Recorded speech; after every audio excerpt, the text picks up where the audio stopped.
Everyone so welcome to my YouTube channel. जैसे कि आप लोग को पता है कि जावा स्क्रिप्ट के अंदर हम एक सीरीज चला रहे थे जिसका नाम रखे थे हम जावा स्क्रिप्ट ट्यूटोरियल राइट। उसके ऊपर हम कुछ वीडियो अपलोड कर चुके थे, जैसे कि ये नोट्स आपको दिखाई दे रहा है। इसके अंदर हम 1 से लेके और ये स्कोप एंड क्लोजर दिखाई दे रहा है, यहाँ तक हमने वीडियो टोटल अपलोड कर चुका हूँ, जिसका ट्यूटोरियल ये है। यहाँ पे आपको टोटल 12 लेक्चर दिखाई देगा। अगर आप इसको देखे नहीं हो तो इसका जो प्लेलिस्ट का लिंक है उसको हमने डिस्क्रिप्शन में भी ऐड कर दिया, आप वहां से जाके एक्सप्लोर कर लेना, ठीक है। तो इस वीडियो के अंदर हम क्या करने वाले हैं, इस वीडियो के अंदर आपको यहाँ से chapter number 12 that is the call stack, उसके बाद asynchronous Java script and also promise and await के कंसेप्ट को डिस्कस किया हुआ और वर्किंग विथ एपीआईज के बारे में हमने बात किया। यानी कि 12, 13, 14, 15 टोटल ये जो 4 चैप्टर दिखाई दे रहा है इसको हमने कवर किया, राइट। उसके बाद आपको एक चैप्टर रिमेनिंग रह रहा है, that is the browser storage. तो इसको हम किसी प्रोजेक्ट के साथ डिस्कस कर लेंगे, ठीक है। और उसके बाद आपको प्रोजेक्ट है तो प्रोजेक्ट को भी हम क्रिएट करेंगे और उसको भी अपलोड करेंगे, ठीक है, 1 बाय 1। तो आप इस वीडियो को कंटिन्यू देखना, ठीक है। और वीडियो को लास्ट तक जरूर देखना। अगर आपको वीडियो में कंसेप्ट समझ में आता है तो उसके लिए आप यूट्यूब चैनल को सब्सक्राइब कर देना और इस वीडियो को लाइक करके अपने दोस्तों में भी शेयर कर देना, ठीक है। तो चलिए अब इस वीडियो को स्टार्ट करते हैं। जैसे कि इसके अंदर हमको समझना है call stack and execution context के बारे में, ठीक है। तो इन दिनों को इन दोनों को एक एक करके समझते हैं। सबसे पहले समझते हैं कॉल स्टैक के बारे में। कॉल स्टैक के समझने से पहले हम समझते हैं एग्जीक्यूशन कॉन्टेक्स्ट क्या होता है, ठीक है। देखो एग्जीक्यूशन कॉन्टेक्स्ट का यहाँ पे हमने एक आपको पॉइंट लिखा है। तो execution context equal to environment where JavaScript code run, मतलब आपका जो कोड है ना वो कहाँ पे रन कराते हो जावा स्क्रिप्ट के अंदर। और जो एग्जीक्यूशन कॉन्टेक्स्ट होता है दोनों इक्वल होता है। ये कैसे इक्वल होता है उसी को समझते हैं। सबसे पहला है there are 3 types. First is the global execution context होता है, सेकंड फंक्शन एग्जीक्यूशन कॉन्टेक्स्ट होता है, थर्ड इवैल्यूएट एग्जीक्यूशन। अब ये आपका पहला ग्लोबल होता है, ये थ्योरेटिकल पार्ट है, इसको आपको समझा रहे हैं, ठीक है। ग्लोबल एग्जीक्यूशन का मतलब होता है create when your file starting running, मतलब कि जो हम कोड को रन कराते हैं ना वो कहाँ पे, मतलब जब हम एक फाइल क्रिएट करते हैं फाइल को रन कराने के लिए तो वो आपका इनिशियलाइज किया हो तो उसको आप क्रिएट कहाँ करते हैं, विंडो के ब्राउजर के अंदर या ग्लोबल इन नोड के अंदर, ठीक है। ग्लोबली हम नोड के इन्वायरमेंट के अंदर क्रिएट करते हैं। जैसे कि यहाँ पे क्रिएट किया हुआ आपको एक फाइल दिखेगा app.js, इसके अंदर क्रिएट किए हैं। और उसी तरह आप विंडो के ब्राउज़र के अंदर भी रन करा सकते हो। जैसे कि हम लेट से इसके कंसोल के अंदर भी, कंसोल के अंदर अगर आप ओपन करके कुछ कमांड को रन कराओगे तो इसके अंदर भी आप कोड को एग्जीक्यूट कर सकते हो, राइट। तो उसी को इसने बोल रहा है। तो create this equal to window, right. और यहाँ पे storage global variable and function 2 होता है, तो आप इसको देख सकते हो, ठीक है। तो कुछ इस तरह का मतलब ग्लोबल एग्जीक्यूशन होता है। मेन तो आपका यही पॉइंट है कि आप कहाँ पे कोड को क्रिएट करके रन करा रहे हो, राइट। और सेकेंड फंक्शन के अंदर आता है create when a function is called. आप जब एक फंक्शन क्रिएट करते हो, जब उसको कॉल करते हो तो वेरिएबल इन्वायरमेंट होता है, variable inside function, lexical environment outer scope के अंदर आता है, राइट। अब जब हम इसको रन कराते हैं आपको कॉल स्टैक के अंदर तो आपको वहाँ पे अच्छे से समझ में आएगी। या यहाँ पे हम एक एग्जाम्पल भी रन कराएं तो उसको छोड़ो, अभी ये थ्योरेटिकल आप पढ़ लेना, ठीक है। थ्योरेटिकल छोड़ते हैं, हम अभी एग्जीक्यूशन करते हैं। जैसे कि यहाँ पे हमने एक एग्जाम्पल राइट डाउन किया, इसी को कॉपी करके और अपने VS कोड के अंदर रन कराते हैं, राइट। तो उसके लिए हम एक फाइल क्रिएट करके पहले ओपन कर लेते हैं VS कोड, राइट। यहाँ पे हमने एक फोल्डर क्रिएट किया कॉल स्टैक नाम से, इसके अंदर एक फाइल क्रिएट करते हैं date is the app.js, right. और इसके अंदर अपना जो कोड है उसको हमने पेस्ट किया और इसी कोड को Node.js का यूज करके हमने रन करा रहा है Node.js के इन्वायरमेंट के अंदर। तो आप Node.js को कैसे इंस्टॉल करना है उसके लिए आप देख के इंस्टॉल कर लेना, पहले वीडियो में हमने समझाया आपको, ठीक है। इसको हम जब रन कराएंगे तो यहाँ से हमको आउटपुट के अंदर कुछ देखने को नहीं मिला, राइट। आउटपुट के अंदर कुछ नहीं देखने को मिला बिकॉज यहाँ पे कोई भी कंसोल लॉग नहीं करा रहे। जब इसका स्क्रीनशॉट लेते हैं, ठीक है, इसका स्क्रीनशॉट लेने के बाद अगर वहाँ चलने से पहले इसके अंदर ही स्टेप हमने लिखा है ग्लोबल एग्जीक्यूशन कॉन्टेक्स्ट कैसे हो रहा है मेमोरी के अंदर, ठीक है। उसके बाद आपका एग्जीक्यूशन इसका कैसे प्रोसेस हो रहा है, उसके बाद कैसे बी के लिए फिर स्टार्ट हो रहा है, तो उसका स्टेप हमने यहाँ पे राइट डाउन किया, आप इसको जाके पढ़ना, ठीक है। हम इसको आपको यहाँ पे समझा देते हैं, ठीक है। सो यहाँ पे आपका एक फंक्शन है, आप देख सकते हो, जिसका नाम हमने यहाँ पे ऐड रखा है, ठीक है। हमने एक वेरिएबल इनिशियलाइज़ किया जिसका ए वेरिएबल है, जिसके अंदर 10 वैल्यू को हमने स्टोर कराया। तो ये आपके मेमोरी के अंदर से, लेट्स से ये आपका एक मेमोरी का पार्ट है। लेट्स से हम इस तरह कुछ मेमोरी क्रिएट कर रहे हैं, ठीक है। इसके अंदर जाएगा किसी एक कॉर्नर के पास, ठीक है। ये एक कॉर्नर है, तो यहाँ पे आपका एक वेरिएबल इनिशियलाइज़ हो जाएगा, ठीक है।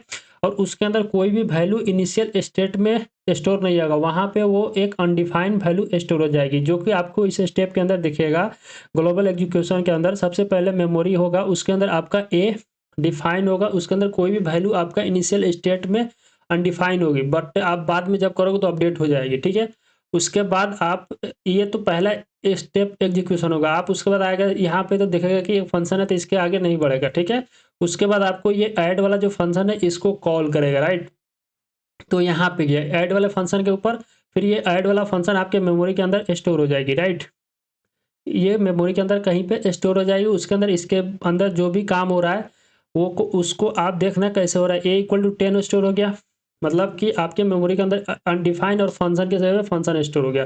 तो फिर आपके इस ए, यहाँ पे ए आप स्टोर किए थे, तो इसके अंदर आपका वैल्यू स्टोर हो गया 10, राइट। यहाँ पे आपका वैल्यू स्टोर मतलब हुआ कि बाद में 10 अनडिफाइंड होने के बाद 10 स्टोर हो गया, ठीक है। और ये आपका ऐड फंक्शन स्टोर हो गया। उसके बाद बी के जगह पे आपको 10 है, तो फिर सेम बी अनडिफाइंड स्टोर होगी, देन अपडेट होगा वैल्यू, ठीक है। मतलब कि इनिशियल में अनडिफाइंड स्टोर होता है, जब आप वैल्यू देते हो तो वो अपडेट हो जाती है। उसके बाद फिर जब आप यहाँ से रिटर्न करोगे ए और बी को, तो दोनों को सम करके लास्ट में रिटर्न कर देगा, राइट। तो वो यहाँ पे हम कर रहे हैं, कैसे हो रहा है, ए को अब बी, और फिर कॉल करोगे जब ऐड वाले फंक्शन को, तो वो एग्जीक्यूशन क्रिएटेड होगा, और आपका बी डिफाइन अनडिफाइन के केस में देन एग्जीक्यूट होगा A = 10 और रिटर्न करेगा A+B, ठीक है, जिसको हमने आपको बताया स्टेप वाइज। सबसे पहले यहाँ पे ए का value initialise, a variable initialise हुआ मेमोरी के अंदर, जो कि अनडिफाइन होगा, लेकिन कुछ देर के बाद उसका वैल्यू अपडेट हो जाएगा एग्जीक्यूशन के टाइम पे, मतलब कि जब आप वेरिएबल को अपडेट कर दोगे, ठीक है, वैल्यू तब, ठीक है। उसके बाद हमने यहाँ पे फंक्शन को कॉल किया, तो इसने फंक्शन को कॉल किया, फिर सेम आपका वेरिएबल इनिशियलाइज होगा, जिसका वैल्यू अभी इनिशियल स्टेट में अनडिफाइन होगा। उसके बाद आप अपडेट करोगे तो वो अपडेट हो जाएगी, और लास्ट में यहाँ पे रिटर्न करोगे तो वो आपका फाइनल आंसर मिल जाएगी, राइट। तो कुछ इस तरह आपका ये एग्जीक्यूशन कॉन्टेक्स्ट काम करता है। इसका थ्योरेटिकल पार्ट हमने यहाँ पे राइट डाउन कर दिया, आप इसको पढ़ लेना, ठीक है। इसका एग्जांपल भी हमने आपको समझा दिया, ठीक है। नेक्स्ट हम डिस्कस करते हैं call stack, this is the important, ठीक है। इसके अंदर क्या होता है कि ये भी एग्जीक्यूशन स्टैक बोला जाता है, मतलब कि आपका जो कोड है ना, अगर आप डीएसए वगैरह पढ़ोगे तो उसके अंदर एक स्टैक आती है, जिसके अंदर आपका कोड कैसे एग्जीक्यूट, उसके अंदर डाटा लीफो फैशन में जाती है, लास्ट इन फर्स्ट आउट, जो लास्ट में गया उसको फर्स्ट में निकाला जाता है, राइट। तो उस तरह का प्रोसेस इसमें भी फॉलो होता है। कॉल स्टैक एग्जीक्यूशन स्टैक बोला जाता है, ठीक है। सबसे पहला है call stack manage the order in which function execute, ठीक है। अब इसके अंदर कैसे, इसको समझने के लिए अगर आप गूगल पे सर्च करोगे, इवेंट लूप करके एक कंसेप्ट आती है, इवेंट लूप सर्च करोगे तो आपको एक वेबसाइट मिलेगी। रुको मैं देखता हूँ, अगर मिला तो, नहीं तो नेक्स्ट इसके ऊपर एक वीडियो कवर करेंगे। आपको यहीं पे इवेंट लूप जीएफजी के वेबसाइट पे चलते हैं। यहाँ पे ये सेट टाइम वगैरह है ना, इसको जब पढ़ेंगे तब इसको अच्छे से हम कवर करेंगे प्रॉमिस के अंदर, ठीक है। अभी के लिए इसको रहने देते हैं, हमको इवेंट लूप को, कॉल स्टैक को डिस्कस करते हैं, ठीक है। तो जो कॉल स्टैक का डिफिनेशन हमने पढ़ा था, call stack manage the order of which function execute, मतलब ये होता है कि ये आपका एक मैनेज होता है कि कौन सा फंक्शन पहले एग्जीक्यूट होगा, कौन सा फंक्शन बाद में एग्जीक्यूट होगा, यानी कि लास्ट इन फर्स्ट आउट, मतलब सबसे पहले फंक्शन जो एग्जीक्यूट होगा ना उसको मतलब कि बाद में निकालेगा, जो बाद में होगा उसको पहले पहले निकाल देगा, ठीक है। इसका कंसेप्ट यही होता है। तो यहाँ पे हमने एक फंक्शन राइट डाउन किया है, इसी को कॉपी करके, और इसी के ऊपर हम यहाँ पे ऑलरेडी आपका एक एग्जाम्पल है, उसको करके ड्राई रन करके भी फोटो लेके लगाया हुआ है। और इसका हम आपको यहाँ पे जब रन कराएंगे तो देखो आपका आउटपुट के अंदर क्या देखने को मिलेगा, डन मिला। डन तो हम यहाँ पे फंक्शन सी के अंदर कर रहे हैं, लेकिन फंक्शन बी और फंक्शन ए के अंदर तो कुछ नहीं है, डायरेक्ट मतलब फंक्शन बी सी वाला आउटपुट के अंदर आ रही है। तो इसको समझा देता हूँ मैं। यहाँ पे हमने इसका एक एग्जाम्पल का जो ड्राइंग है ना, उसको ड्राई रन बोलते हैं डीएसए के लैंग्वेज में, तो उसको भी हमने करके यहाँ पे आपको आउटपुट के अंदर किया है। देखो सबसे पहला स्टेप इसने क्या किया कि आपको यहाँ पे फंक्शन ए को कॉल कर रहा है, राइट। ये फंक्शन ए को जब हम कॉल करेंगे, क्योंकि जब आपका कोड एग्जीक्यूशन स्टार्ट होगा ना, तो वो यहाँ से स्टार्ट होगा, यानी कि फंक्शन के पास जाकर देखेगा ये फंक्शन है, तो यहाँ पे ये छोड़ देगा, फिर नेक्स्ट बढ़ेगा। यहाँ पे ये क्लोज हो रहा है तो फिर नेक्स्ट में कवर करेगा, फंक्शन बी मिला, इसको भी ये स्किप करेगा, फिर जाएगा तो नेक्स्ट में फंक्शन सी मिला। जब तक आपको उसको एक वेरिएबल नहीं मिलेगा एग्जीक्यूशन वाला, तब तक ये फंक्शन मतलब पूरे कोड के ऊपर रन करेगा, ठीक है। तो इसको मिला फंक्शन ए। अब इसने फंक्शन ए को देखा तो गया यहाँ पे फंक्शन ए के पास, राइट। यहाँ पे देखा इसके अंदर, फिर आप फंक्शन बी को कॉल कर रहे हो, तो जो फंक्शन ए है वो पहले आपके स्टैक के अंदर स्टोर हो जाएगी, जो कि आप एक स्टैक राइट डाउन करोगे तो वो स्टैक के अंदर पुश हो गया, ये आप स्टैक के अंदर आ गया, राइट। फिर आप जब इस फंक्शन के अंदर जो काम कर रहे हो ना, उसको जब आप कॉल करोगे तो वो उस फंक्शन को कॉल करेगा जिस फंक्शन को आप इसके अंदर कॉल करोगे, राइट। तो ये आपको फंक्शन बी को कॉल किया। अब ये जब फंक्शन बी को कॉल करोगे तो ये फंक्शन बी स्टैक के अंदर स्टोर हो जाएगी, राइट। और फिर जब स्टोर फंक्शन स्टैक के अंदर हो गया तो इसके अंदर जो काम आप कर रहे हो ना, वो फंक्शन कॉल होगी, वो फंक्शन आपको कॉल करोगे तो वो फंक्शन सी है, ठीक है। हमने फंक्शन सी को कॉल किया यहाँ से, फिर ये फंक्शन सी आपका जाके कॉल स्टैक के अंदर स्टोर हो जाए, कॉल स्टैक के अंदर आपका स्टोर हो गया। फिर आप जब फंक्शन सी के पास जाओगे तो यहाँ पे आपको डन मिलेगा कंसोल लॉग के अंदर। ये डन यहाँ पे डायरेक्ट रिटर्न नहीं करना है, मैंने यहाँ पे कुछ गलत लिखा है, ये डन आपको यहाँ पे डायरेक्ट रिटर्न नहीं करना है, ये डन आप इस फंक्शन से रिटर्न कर दोगे फंक्शन बी के पास, राइट। मतलब यहाँ से फंक्शन सी से फंक्शन बी के पास आपको कंसोल लॉग वाला जो वैल्यू हो वो रिटर्न कर दोगे, फिर ये आपका स्टैक के अंदर से रिमूव हो जाएगी, राइट। ये स्टैक के अंदर से आपका रिमूव हो जाएगी। उसके बाद जब हमने यहाँ पे रिटर्न किया तो ये आपका फंक्शन सी है, तो फंक्शन सी के पास से आपसे रिजल्ट आ गया, फिर आप इस रिजल्ट को रिटर्न करोगे फंक्शन ए के पास, तो फिर ये आपका जो स्टैक के अंदर से बी फंक्शन है वो रिमूव हो जाएगी, राइट। यहाँ से ये रिमूव हो जाएगी। उसके बाद फिर आप इस ए वाले फंक्शन को आपने यहाँ से कॉल किया था, तो यहाँ का जो वैल्यू होगा वो आप यहाँ पे रिटर्न करो, तो लास्ट में आपको डन प्रिंट होकर देखेगा, जो कि यहाँ पे आपको दिखाई दिया, ठीक है। अगर लेट से वन मोर एग्जांपल हम क्रिएट करते हैं, यहाँ पे क्रिएट करके आपको दिखाते हैं कि फंक्शन लेट से सम वाला एग्जांपल लेते हैं, सम ऑफ ए बी, ठीक है। हम ए और बी का लेते हैं और यहाँ से फिर कॉल करते हैं सम फंक्शन का नाम, ठीक है, सम वन फंक्शन, ठीक है। अब इस सम वन फंक्शन को तो हमको देखना पड़ेगा कि कहाँ पे हम राइट डाउन किए, तो लेट से हम वन फंक्शन डिफाइन करते हैं सम वन, और यहाँ पे भी वैल्यू पास करना पड़ेगा आपको दोनों, ठीक है। हमने दोनों फंक्शन को वैल्यू को पास करके यहाँ पे कंसोल डॉट लॉग कर देते हैं। हम छोटा सा एग्जांपल लेते हैं और इसके अंदर मान लो कि ए जो आ रहा है उसको और बी को साथ में प्लस कर रहे हैं, और यहाँ पे सेम वेरिएबल ले रहे हैं, वेरिएबल को आप चेंज कर सकते हो दोनों फंक्शन के अंदर। और यहाँ पे जब आप फंक्शन को सम को कॉल करोगे जो कि फंक्शन के अंदर है, तो यहाँ पे आपको 10 देखने को मिलेगा, और लेट से हम 20 पुश कर रहे हैं, ठीक है। हमने दोनों को पुश किया और यहाँ से जब क्लियर करेंगे और इसी को रन कराएंगे तो यहाँ पे आपको 30 देखने को मिला, राइट। और आप इसको जब आपको फंक्शन सम को कॉल करोगे तो ये फंक्शन सम यहाँ पे जाएगी, और इसके अंदर जो भी आप पैरामीटर के अंदर ए और बी का वैल्यू पास किए दोनों इसके साथ में यहाँ पे आ जाएगा सम वन के अंदर, और आप यहाँ पे सम वन, फिर ये जब सम वन को एग्जीक्यूट करने का कोशिश करेगा तो सम वन एक फंक्शन है, फिर सम वन फंक्शन को कॉल करोगे, फिर सम वन के अंदर जो भी वैल्यू मतलब काम करने के लिए आप राइट डाउन किए तो वो एग्जीक्यूट हो जाएगा आपका, फिर ये रिटर्न करेगा इसको, ये रिटर्न करेगा यहाँ पे, तो यहाँ से आपको 30 देखने को मिला, राइट। तो आपको स्टेप समझ में आ गया कि कॉल स्टैक के अंदर क्या मतलब होता है। कॉल स्टैक बेसिकली कुछ नहीं होता, कॉल स्टैक एक तरह का प्रोसेस है जिससे हमको ये समझ में आता है कि मेरा कोड किस फ्लो में एग्जीक्यूट हो रहा है, राइट। तो वो उसी का कंसेप्ट समझना था, ठीक है। अगर आप एक्सप्लोर करना चाहते हो तो एक इवेंट लूप का कंसेप्ट आती है, उसको आप जरूर एक्सप्लोर करना। जैसे कि यहाँ पे है मेरा जो हेडिंग है, this is the chapter number 13 that is the asynchronous JavaScript, right. हमने इसको सिर्फ इसके अंदर समझेंगे कि ये एसिंक्रोनस क्या होता है और सिंक्रोनस और एसिंक्रोनस में क्या फ़र्क होता है, उसके बाद इसका आर्किटेक्चर के बारे में समझेंगे, राइट। इसके अलावा इसके अंदर कुछ नहीं समझेंगे, ये बहुत छोटा वीडियो होने वाला है। इसके बाद वाला में मतलब कि चैप्टर नंबर 14 के अंदर हम समझेंगे प्रॉमिस और एसिंक्रोनस अवेट क्या होता है, और इसके अंदर हम डिटेल में इसको कवर करेंगे, राइट।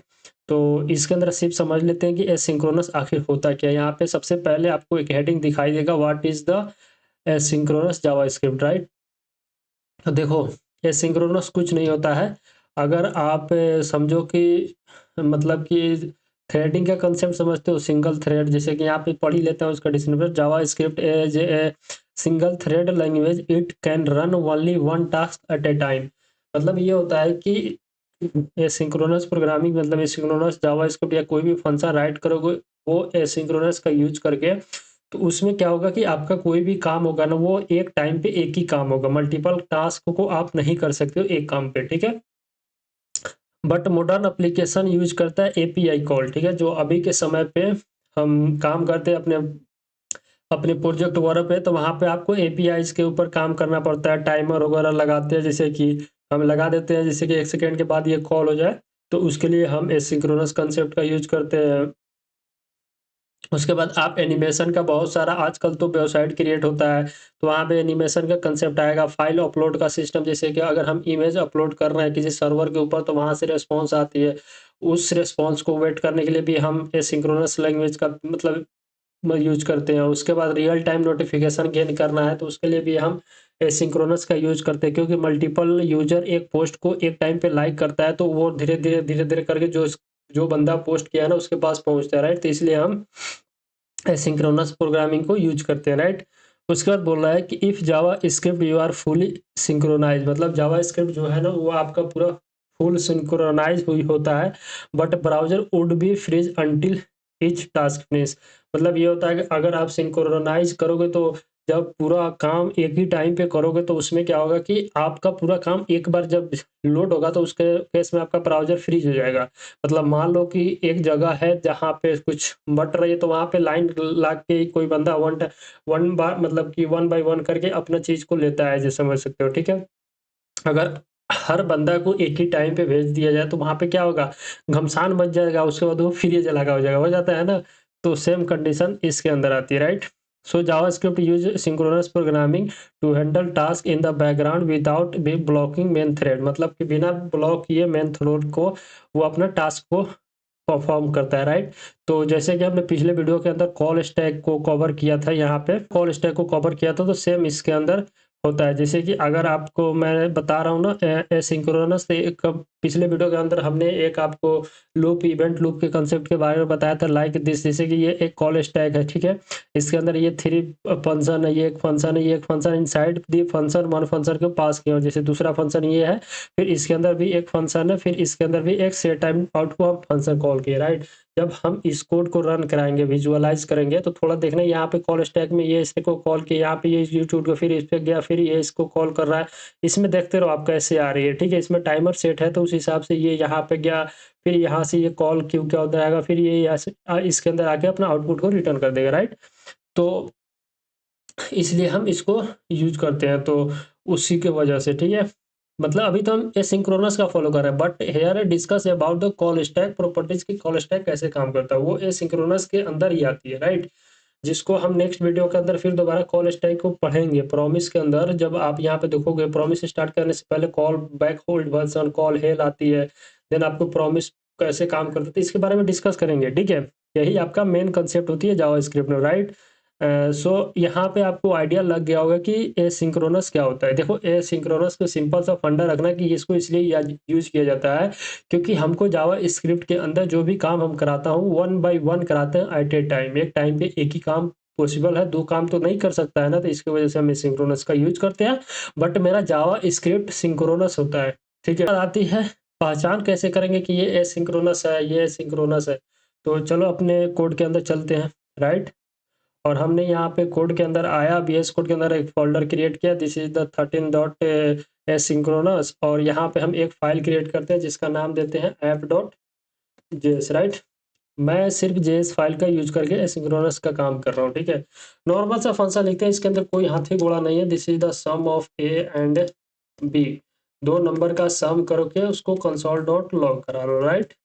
हम यहाँ पे ए को कर रहे हैं बी के साथ एंड यहाँ पे रिटर्न करा रहे हैं। इसके अंदर हम कुछ नंबर को पास कर रहे हैं, लेट से 10 एंड 20 को पास करें, राइट।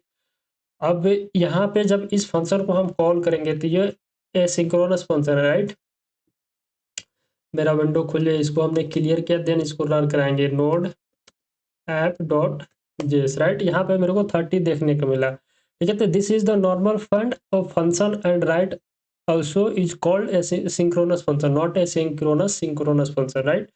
तो ये आपका एक एसिंक्रोनस फंक्शन है, ठीक है। यहाँ पे कुछ इस तरह, बट ये तो मेरा नॉर्मल केस हो गया, इसमें आसानी से मेरा कोड यहाँ पे एग्जीक्यूट होगा। लेट से इस कोड को बहुत लंबा के लिए मान लो कि हम एक फंक्शन राइट डाउन करता हूँ, राइट। यहाँ पे हम फंक्शन का राइट करते हैं प्रिंट नंबर कुछ करके हम इस फंक्शन का नाम देते हैं। लेट से इसके अंदर हम एक नंबर पास करेंगे और उसके बाद हम एक फॉर लूप चलाएंगे, let i equal to 0 and i plus plus, right.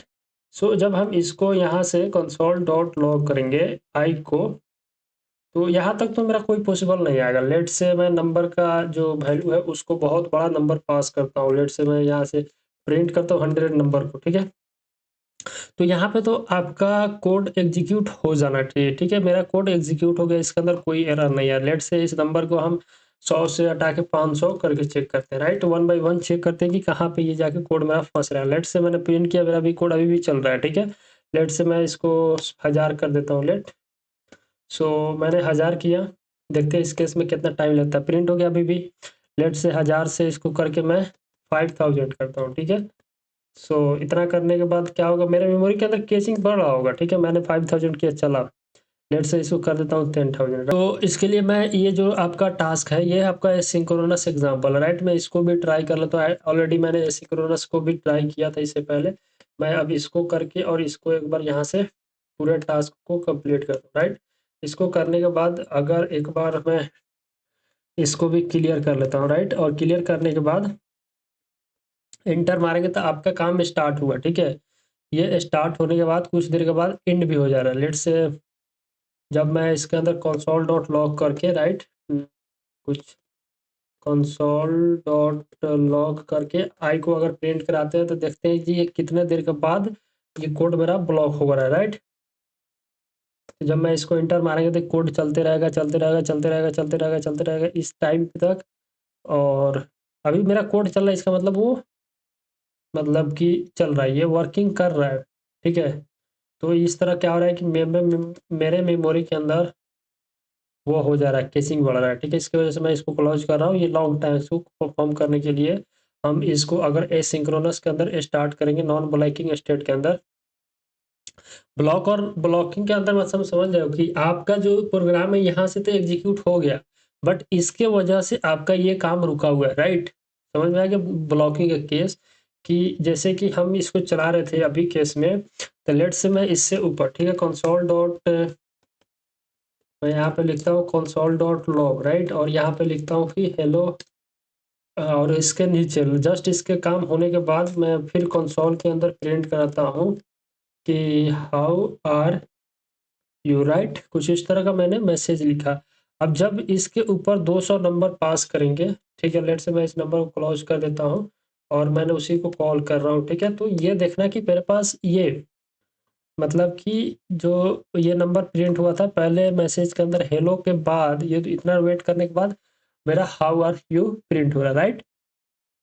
तो यही ब्लॉक करता है। ये ब्लॉक अगर ना हो तो उसके लिए हम यूज करते हैं एसिंक्रोनस एग्जांपल, जो कि वो ब्लॉक नहीं करता, ये चलेगा, उसके बाद ये अपना टाइम में वेट करके उसके बाद अपना एंड कर देगा, राइट। देखो मैं इसी एग्जांपल को यहाँ से कॉपी करता हूँ और इसके अंदर पेस्ट करता हूँ, राइट।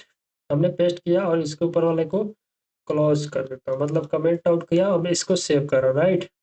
अब ये एसिंक्रोनस का एग्जांपल है, राइट। पहले सिंक्रोनस का कंसेप्ट हमने समझ लिया था और इसको सेव किया, और जब इसको हम रन कराएंगे तो रन कराने के बाद पहले स्टार्ट हुआ देन एंड हुआ, उसके बाद मेरा ये काम हो रहा है, यानी कि जो मेरा बीच का काम है ना ये अपना परफॉर्म करेगा। पहले मेरा स्टार्ट हो रहा है, उसके बाद एंड हो रहा है। लेट्स से मैं जो ऊपर वाला एग्जांपल समझा था इसी को यहाँ से कॉपी करता हूँ, और कॉपी करने के बाद इसी को यहाँ पे हम पेस्ट करते हैं एंड देन इसको हम कमेंट आउट करते हैं। हमने कमेंट आउट किया एंड क्या करता हूँ मैं, ये जो फॉर लूप है ना इसको कट करके सेट टाइम आउट करता है। सेट टाइम आउट बेसिकली क्या होता है, कुछ नहीं, तो एक मेथड है, दैट इज द एक फंक्शन जिसके अंदर हम एक कॉल बैक फंक्शन पास करते हैं। उसके बाद यहाँ पे हम अपना टाइमिंग बताते हैं, ये कितने देर के बाद ये एग्जीक्यूट होगा, राइट। सपोज करो आपको अगर 1 सेकेंड के बाद एग्जीक्यूट करना है तो आप 1000 पास करोगे, 2 करना है तो 2000 पास करोगे, राइट। सेट टाइम क्या हो, सेट टाइम आउट कुछ नहीं है, एक तरह का फंक्शन है जिसके अंदर हम एक कॉल बैक फंक्शन पास करते हैं, उसके बाद एक टाइम आउट भी बताते हैं, राइट। और इसके अंदर अपना फॉर लूप को पास करते हैं, राइट। मैंने ये फॉर लूप पास किया, अब इसको सेव करूंगा। जब इस कोड को एग्जीक्यूट करेंगे हम लोग, तो पता है क्या होगा इस केस में, मैं इसको कमेंट आउट करता हूँ, तो मेरे पास प्रिंट मैसेज में आना चाहिए कि hello how are you, then मेरा नंबर प्रिंट होगा, राइट। समझ आ गया, this is the power of a synchronous concept, right.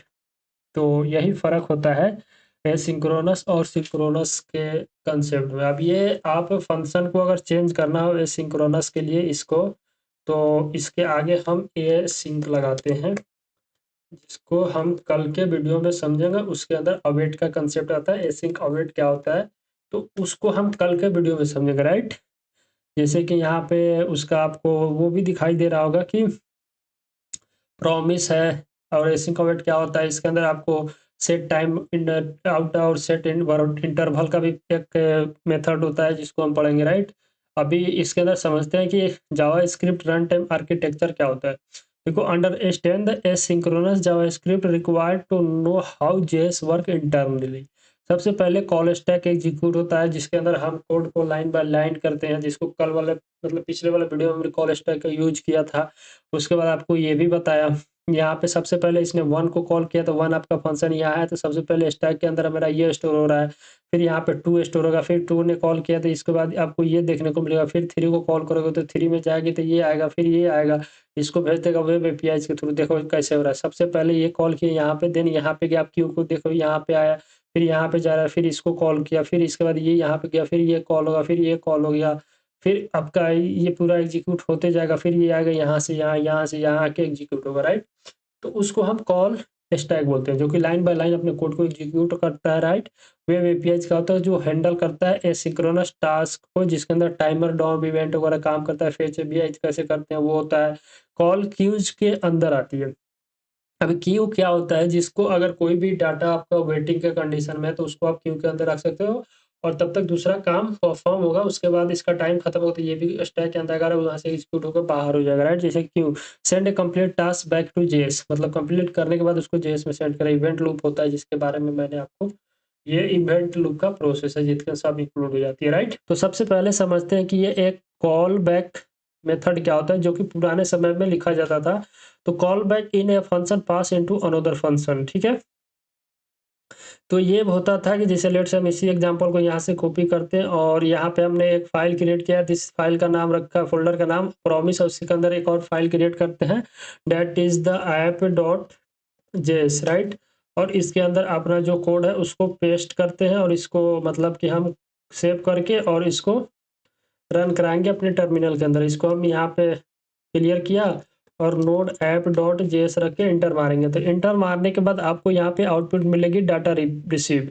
अब ये क्या हो रहा है इसको समझते हैं। सबसे पहले इसके अंदर हमने क्या किया कि यहाँ पे इसने गेट कॉल फंक्शन को कॉल किया, इसने गेट कॉल फंक्शन को कॉल किया, इसके अंदर कॉल बैक फंक्शन पास हुआ है, राइट। अब ये कॉल बैक फंक्शन क्या है, जब हम मतलब एज ए पैरामीटर इसके अंदर हम कॉल बैक फंक्शन पास कर रहे हैं। अब इस कॉल बैक के ऊपर कॉल करेंगे तो यहाँ पे आपको एक फंक्शन देखने को मिलेगा, this is the callback. अब ये एक as a argument get data function के अंदर हम पास किए, राइट।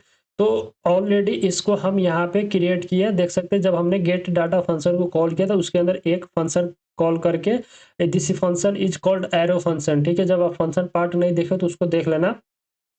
ये आपका पैरामीटर है, इस पैरामीटर को हमने यहाँ पे कंसोल लॉग करा रहा है, इसके अंदर कोई डाटा आ रहा होगा। अब ये डाटा कहाँ से आ रहा है, ये डाटा आपको यहाँ से आ रहा है।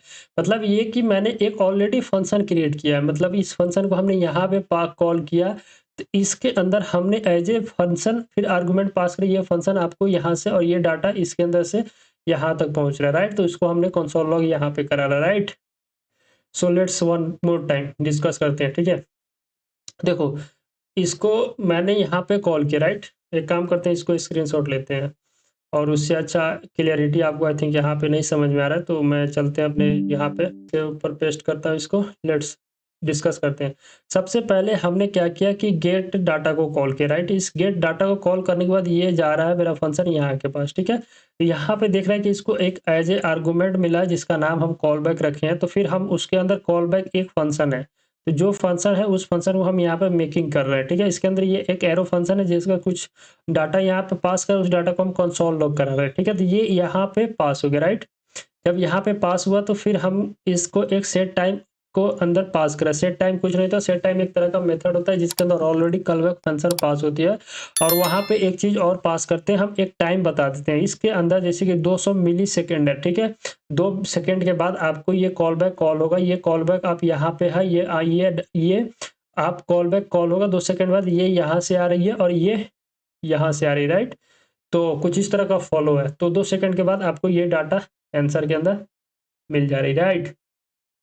तो यही यहाँ पे फॉलो हो रहा है। देखो, वन मोर टाइम हम रन करा रहे हैं, 2 सेकेंड काउंट करने के बाद आपको यहाँ पे डाटा रिसीव हुआ मिलेगा, राइट। तो ये एक छोटा सा एग्जांपल था जो कि पुराने समय पे कॉल बैक फंक्शन कुछ इस तरह कॉल होता था। ओल्ड मेथड लिखा है, कॉल हेल आता है। अब ये कॉल हेल क्या है, कुछ नहीं होता है। कॉल हेल आपको मतलब कि कुछ सेकंड के अंदर, जैसे कि इसका एग्जांपल हम यहाँ पे ऐड किए, इसी को कॉपी कर लेते हैं और इसको हम यहाँ पे डिस्कस करते हैं, राइट। इसको हमने यहाँ पे पेस्ट किया, ऊपर वाले को हम यहाँ से कमेंट करते हैं। तो देखो, इसके अंदर हमने क्या किया है कि सबसे पहले एक सेट टाइम का आउट का हम यहाँ पे यूज कर रहे हैं, जिसके अंदर ऑलरेडी एक कॉल बैक फंक्शन हुआ है यहाँ तक, राइट। ये एक कॉल बैक फंक्शन है जिसके अंदर कंसोल लॉग के अंदर हम हेलो मतलब 1 प्रिंट करा रहे हैं। फिर हमने क्या किया कि सेट टाइम आउट कॉल किया, फिर इसके अंदर एक कॉल बैक फंक्शन पास कर, फिर सेट टाइम आउट कर रहे हैं। तो मतलब हर 1 सेकंड के बाद 1 2 3 4 इस तरह प्रिंट होगा। देखो, जब इसको हम रन कराएंगे तो आपको 1 सेकंड बाद 1 2 3 तक जाएगी, उसको एंड हो जाएगी, ठीक है। आप चाहो तो इसके अंदर भी एक और कॉल है मतलब पास कर सकते हो, जैसे कि लाइक हमने सेट टाइम आउट पास किया यहाँ से, ठीक है। और इसके अंदर सेम टाइमिंग देते हैं कि 1 सेकेंड के बाद आपको जो मैसेज प्रिंट कराना है वो करा सकते हैं। जो ऑपरेशन परफॉर्म हमने प्रिंट कराया है और इसको सेव करेंगे, एंड जब फिर इसको कॉल करेंगे तो देखना 1 बाई 1 1 2 3 फिर हेलो वर्ड प्रिंट होगा, तब जाके आपका फंक्शन एंड होगा, राइट।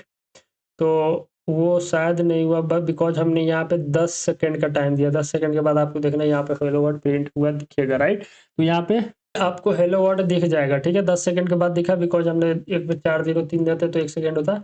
तो ये आपका कॉल हेल प्रॉपर्टीज होती है, ठीक है। कॉल हेल का मतलब हुआ कि व्हेन कॉल बिकम नेस्टेड, मतलब कि जब आपको कॉल बैक के अंदर क्या होता था, एक फंक्शन के अंदर दूसरा फंक्शन को पास कर देते हैं। अगर कॉल हेल करना है तो एक फंक्शन के अंदर दूसरा कॉल बैक, दूसरा अंदर तीसरा, चौथा, पांचवा, छठा, इस तरह मतलब जितना पास करना है वो कर सकते हो, राइट। तो ये आपका कॉल हेल था और पुराने जमाने के कॉल बैक था। अभी के समय के कॉल बैक कुछ इस तरह काम करता है। This is the call back, ठीक है, राइट। मैंने एक फंक्शन क्रिएट किया जिसके अंदर एक फंक्शन को कॉल कर रहा है, ये अलग फंक्शन क्रिएट हुआ है। फिर यहाँ पे भी एक फंक्शन कॉल कर रहे हैं। जब इसको आप विजुअलाइज करोगे तो यहाँ पे स्टैक के अंदर कुछ डाटा स्टोर होगा, यहाँ पे जो किस तरह फंक्शन कॉल हो रहा है वो आपको दिखाई देगा, राइट। और 1 बाई 1 करके यहाँ पे फंक्शन आएगा, वो यहाँ गया, वो एग्जीक्यूट होगा, तो फिर ये टाइम खत्म होगा, क्विक के अंदर आएगा, यहाँ से टाइम खत्म होगा, कॉल स्टैक के अंदर यहाँ से एग्जीक्यूट होने के बाद आपको आउटपुट देखने को मिल जाएगी, राइट। तो ये इस तरह होता है, ठीक है। अब हम मेन आज का कंसेप्ट को डिस्कस करते हैं। दिस इज द प्रॉमिस, जो कि मॉडर्न जमाने में यूज होता है, ठीक है। अब ये प्रॉमिस क्या होता है, प्रॉमिस कुछ नहीं होता है। इसके अंदर आपको 2-3 चीज़ दिखने को मिलेगा स्टेट, जैसे कि आपका अगर प्रॉमिस से कोई रिस्पॉन्स आ रही है, वो सक्सेसफुल रिस्पॉन्स हो जाएगा तो उसके इसमें आपको क्या होगा, रिजॉल्व देखने को मिलेगा। नहीं तो उधर से कुछ रिजेक्ट आती है तो वो रिजेक्ट कर देगा आपको, ठीक है। फुलफिल भी होती है इसके अंदर, जो कि रिजॉल्व बोला जाता है, और पेंडिंग स्टेट होता है, ठीक है। तो ये 3-4 स्टेप होती है जिसको हम फॉलो करते हैं, राइट। तो जैसे कि यहाँ पे प्रॉमिस के अंदर आपको 3 स्टेट देखने को मिलेगा। First is the pending state, second is the fulfill state, that is the resolve, और third is the reject, right. जैसे कि एक एग्जांपल हमने क्रिएट यहाँ पे किया है, इस एग्जांपल को यूज करके हम समझ लेते हैं। तो ऊपर वाले को हम यहाँ से कमेंट किए और नीचे एक एग्जांपल हम पेस्ट करते हैं। यहाँ पे हमने पेस्ट किया, उसके बाद इसको हम जब रन कराएंगे क्लियर करने के बाद, तो बेसिकली इसके अंदर रन कराते हैं, इसको डिस्कस करते हैं। टास्क सक्सेस दिखा रहा है, राइट। हमने क्या किया कि सबसे पहले एक प्रॉमिस क्रिएट किया। प्रॉमिस को क्रिएट करने के लिए आपको क्या करना होगा, हम इसी के थ्रू समझाते हैं। लेट आपको प्रॉमिस क्रिएट करना है तो प्रॉमिस के लिए यूज करना होगा प्रॉमिस, और उसके बाद न्यू कीवर्ड के यूज करके अब फिर आप प्रॉमिस दोगे यहाँ पे। जैसे कि हम प्रॉमिस दे रहे हैं तो आपको कैपिटल, और इसके अंदर आपको जो पास करना है वो पास कर दो। लाइट से अब रिजॉल्व पास कर रहे हैं, ठीक है। और उसके बाद आप रिजेक्ट पास कर सकते हो, राइट। जैसे कि आप अगर रिएक्ट पढ़ोगे ना तो वहाँ पे आपको, और इसके अंदर आप कॉल बैक फंक्शन पास कर सकते हो। जब आप रिएक्ट पढ़ोगे ना तो वहाँ पे क्या होता है कि आपको यहाँ पे रिक्वेस्ट और रिस्पॉन्स दिखने को मिलेगा, बट प्रॉमिस के अंदर आपको रिजॉल्व एंड रिजेक्ट देखने को मिलता है। तो वही होता है कि आपको अगर कोई मैसेज, जैसे कि मैंने आपको करके दिखाया कैसे क्रिएट करते हैं, राइट। तो यहाँ पे हमने इनिशियल में सक्सेस को ट्रू मार्क किया, उसके बाद देखा कि इफ अगर सक्सेस है तो यहाँ पे जो सक्सेस हो रहा है ना, यहाँ पे हम कुछ एपीआई का ऑपरेशन परफॉर्म करते हैं, राइट। अब वो एपीआई क्या होता है, तो जो बैकएंड से आपको कुछ कनेक्शन करना है, तो वहाँ से हम क्या करते हैं, डाटा को फेच करते हैं। अगर वहाँ से कुछ रिस्पॉन्स के अंदर सक्सेस में ट्रू वगैरह आ रही है, तो उसके बाद हम रिजॉल्व में कन्वर्ट करते हैं प्रॉमिस को। अगर मान लो कि वहाँ से रिजेक्ट हो गया तो उसको हम रिजेक्ट कर देते हैं। जैसे कि यहाँ पे हमने क्या किया, इनिशियली सक्सेस को ट्रू सेट कर दिया, उसके बाद चेक करें कि if success is true, if में सिंगल वैल्यू दे रहा है तो वो ट्रू ही होता है। तो अगर सक्सेस ट्रू है तो आपका रिजॉल्व के अंदर जो मैसेज पास करोगे वो मैसेज सामने यूजर को दिखाई देगा, अदरवाइज आप रिजेक्ट के अंदर जो मैसेज पास करोगे वो सामने यूजर के दिखाई देगा। तो हमने क्या किया, प्रॉमिस के ऊपर डॉट देन और डॉट केच मेथड का यूज कर रहा है। डॉट देन के अंदर आपका सक्सेस वाला मैसेज दिखाई देता है और डॉट केच के अंदर आपको एरर वाला मैसेज दिखाई देता है, जिसको हम ट्राई मतलब एरर हैंडल करने के लिए यूज करते हैं, राइट। तो इसको आप समझ लेना, डॉट देन और डॉट केच जैसे हम इसको इंटर कर रहे हैं तो हमारा इस केस में मैसेज क्या हो रहा है, सक्सेस में कन्वर्ट हो रहा है, इसलिए ये आपको सक्सेस दे। लेट से हम इसका फॉल्स के अंदर कन्वर्ट करते हैं, राइट।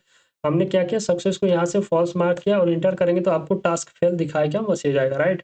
तो इस तरह प्रॉमिस का यूज किया जाता है। तीनों टास्क को हमने करके दिखाया आपको।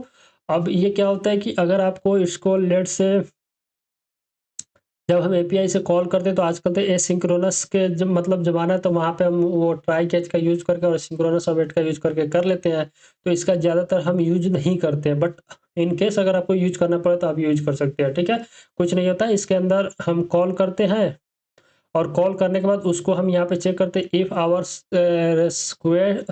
If our request are success then show resolve वाला task, and if our success are false then show reject वाला मैसेज, राइट। तो इस तरह हम प्रॉमिस का यूज करते हैं, राइट। यहाँ पे हमने प्रॉमिस को समझा। अब यहाँ पे प्रॉमिस चेनिंग का कंसेप्ट आता है। तो प्रॉमिस चेनिंग क्या कुछ नहीं होता भाई, वही होता है कि जैसे कि हमने यहाँ पे fetch method, fetch comments, fetch मतलब मल्टीपल काम करना है। जैसे कि मान लो कि कोई यूजर आ रहा है तो उसको साइन अप वाला भी लॉग फंक्शन राइट डाउन किया हो, तो उसको भी आप डॉट देन में कर सकते हो। यूजर को लॉगिन कराना है या पोस्ट वगैरह क्रिएट करना है तो उसको भी आप यूज कर सकते हो। जैसे कि यहाँ पे बताया गया, एक यूजर है फेच यूजर, उसने क्या किया कि सबसे पहले यूजर अपना फेच पोस्ट कर रहा है डॉट देन करके, यहाँ पे सक्सेस का पार्ट आएगा ये डॉट देन, और यहाँ पे एरर का पार्ट आता है। तो इसको मल्टीपल टाइम आप कर सकते हो, राइट, लेकिन आपका एरर वाला सिंगल ही होगा, राइट। तो आप इसको जरूर एक्सप्लोर करना अगर प्रोजेक्ट क्रिएट करोगे तो, ठीक है।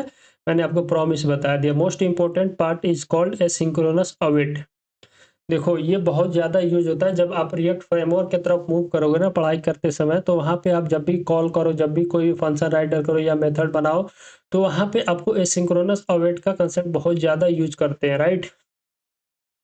तो यहाँ पे आपको देखने को मिलेगा कि asynchronous await make a async code look like asynchronous code. जैसे ये आपका एक एसिंक्रोनस है, ठीक है, एक एसिंक्रोनस है। कैसे हमको पता चल रहा है कि ये एक एसिंक्रोनस है, राइट। तो ऐसे करता हूँ, इसको मैं कोड को कॉपी करता हूँ और यहाँ से हम इसको क्या करते हैं, कमेंट कर लेते हैं, ठीक है। और इसको भी हम यहाँ से कमेंट करते हैं, राइट। तो हमने इसको कमेंट किया, उसके बाद हम इसको पेस्ट करेंगे और पेस्ट करने के बाद हम इसको क्लोज करते हैं। काम करते हैं, इसको विदाउट एसिंक्रोनस कॉल करेंगे तो वही थ्रेड वाला जो कंसेप्ट आता है, मेन थ्रेड को ये ब्लॉक कर देगा। बट आप इस तरह यूज करोगे तो ये 1 बाय 1 करके कॉल करेगा। लाइक जैसे देखो यहाँ पे क्या हो रहा है कि सबसे पहले हम गेट डाटा को कॉल कर रहे हैं, यहाँ पे हमने फेच एपीआई मेथड को कॉल किया है। अब फेच एपीआई ये क्या होता है, एपीआई जिसको हम नेक्स्ट वीडियो के अंदर कवर करेंगे, राइट। अभी सिर्फ हम समझ रहे हैं कि ये एसिंक अवेट क्या होता है। एसिंक का मतलब कुछ नहीं होता है, एक नॉर्मल फंक्शन होता है। जैसे कि हमने एक नॉर्मल फंक्शन राइट डाउन किया है और यहाँ पे आप एसिंक कीवर्ड लगाते हो, तो जब भी एपीआई को कॉल करते हैं तो उससे पहले अवेट का यूज करते हैं। बिकॉज ये मान लो कि मैं रिक्वेस्ट कर रहा हूँ सर्वर साइड पे और मेरे को डाटा चाहिए, तो वहाँ से डाटा आने में कुछ टाइम लग सकता है। बिकॉज बैकएंड में जाके फिर वहाँ से डाटा में बेस में करते तो वहाँ कुछ टाइम लगेगा। तब तक तो आप वेट करोगे ना, तो वहाँ से रिस्पॉन्स करते या तो रिजॉल्व आएगी या तो रिजेक्टेड कंसेप्ट में आएगी, जो कि प्रॉमिस अभी हम समझे हैं। तो इसलिए हम यहाँ पे अवेट करते हैं, राइट। उसके बाद आपको डाटा मिला, उसको जेसन में कन्वर्ट करो। अब ये जेसन क्या होता है, राइट। आप सोचोगे जी जेसन क्या होता है, तो उसको हम आई थिंक अगले वीडियो में कवर किए हैं। यहाँ पे वर्किंग विथ एपीआई के अंदर आई थिंक हमने जेसन का पार्ट है, तो उसको इसके में कवर किए ना, तो आप ये कुछ रिस्पॉन्स आएगी जिसको जेसॉन में कन्वर्ट करने के बाद उसको कंसोल लॉग कर रहे हैं, राइट। तो ये आपका होता है एसिंक्रोनस का पार्ट, एसिंक अवेट का पार्ट, ठीक है। तो ये एसिंक अवेट आपको समझ में आ गया होगा। कुछ नहीं, यहाँ पे जब एसिंक ऐड करते हैं तभी आप यहाँ पे अवेट का यूज कर सकते हो। अवेट का मतलब रुकना, राइट। तो ये पार्ट होता है। तो जैसे कि यहाँ पे हमने चैप्टर का नाम लिखा है वर्किंग विथ एपीआईज, राइट। तो सबसे पहले समझते हैं कि एपीआईज क्या होता है, उसके बाद इसके अंदर कैसे काम करते हैं और इसके अंदर कैसे डाटा को हम फेच करते हैं और एपीआईज का कौन कौन सा मेथड होता है, इसके बारे में समझेंगे, ठीक है। तो इसको समझते हैं, जैसे कि व्हाट इज़ द एपीआई, हमने एक डिफिनेशन मतलब लिखा है। तो सबसे पहले आपको एपीआईज अगर बोलोगे कहीं पे भी तो लोग आपसे पूछ देगा कि एपीआईज का जो फुल फॉर्म होता है क्या होता है। तो एपीआईज का फुल फॉर्म सबसे पहला होता है एप्लीकेशन प्रोग्रामिंग इंटरफेस, राइट। तो इसको एक एग्जांपल के थ्रू अगर आपको समझाऊं मैं, लेट्स से मैं एक एग्जांपल आपके साथ शेयर करता हूं। अगर आप किसी रेस्टोरेंट या होटल वगैरह में जाते हो तो जब आप खाना ऑर्डर करते हो, राइट, तो आप सामने से खाना ऑर्डर कर दिए तो आपको वेटर वगैरह आती है आपके पास, उसके बाद आपसे ऑर्डर लेती है, राइट। तो जो वेटर ऑर्डर लेके वो जाएगा वहां से सामान लेके आपको जो खाना आप ऑर्डर किए हो वो खाना आपके साथ शेयर कर देगा, राइट। तो that is the related to APIs, right. तो एपीआईज में क्या होता है कि हम मतलब कि अपना फ्रंट एंड यानी कि यूआई की तरफ से क्लाइंट साइड में, मतलब हम सर्वर साइड में रिक्वेस्ट मारते हैं। मतलब हम अगर क्लाइंट के साइड से रिक्वेस्ट कर रहे हैं तो बीच में जो आपका वर्किंग होता है वो आपका एपीआईज हैंडल करता है, राइट। तो वो एपीआईज हैंडल करके वो बैकएंड की तरफ जाता है, किस यूआरएल के तरफ आप कौन सा मेथड मारे हो तो वो जाता है वहां से डाटा लेता है, देन आपको दिखाता है। अगर आप क्रिएट कर रहे हो तो वो डाटा आपके साथ लेगा, बैकएंड में आपको शिफ्ट कर देगा, राइट। तो that is the APIs process होता है, राइट।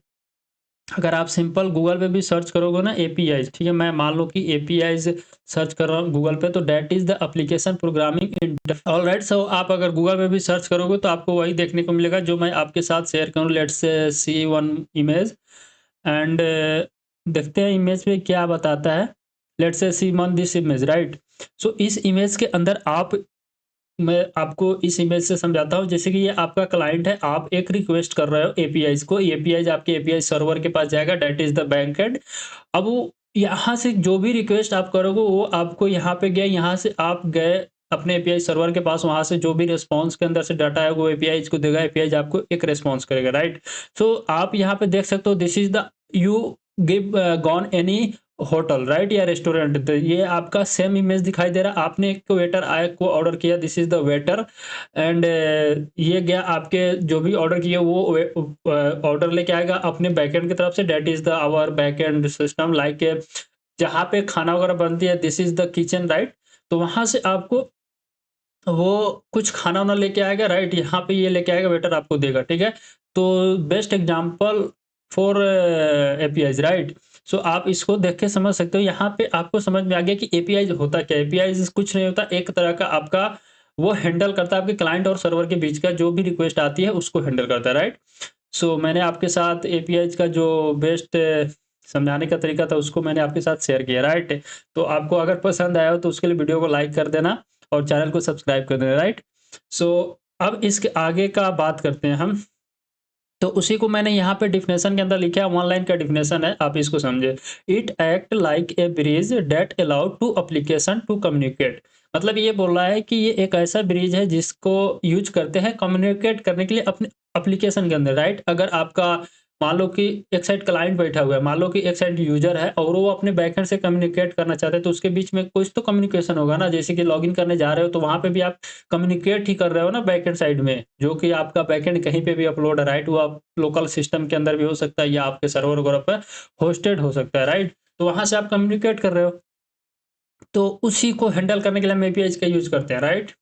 देन अब यहाँ पे आपको ये समझना होगा कि इसका एग्जाम्पल के अंदर हमने कुछ एग्जाम्पल आपके साथ राइट डाउन किया है यहाँ पे आपके साथ डिस्कस करने के लिए। जैसे कि यहाँ पे है कि यूज जावा स्क्रिप्ट ऐप, मतलब JavaScript app want to weather info ask weather APIs and APIs return data. Let's say if you are work any weather APIs, जो कि बहुत सारा आपको गूगल पे मिल जाएगी।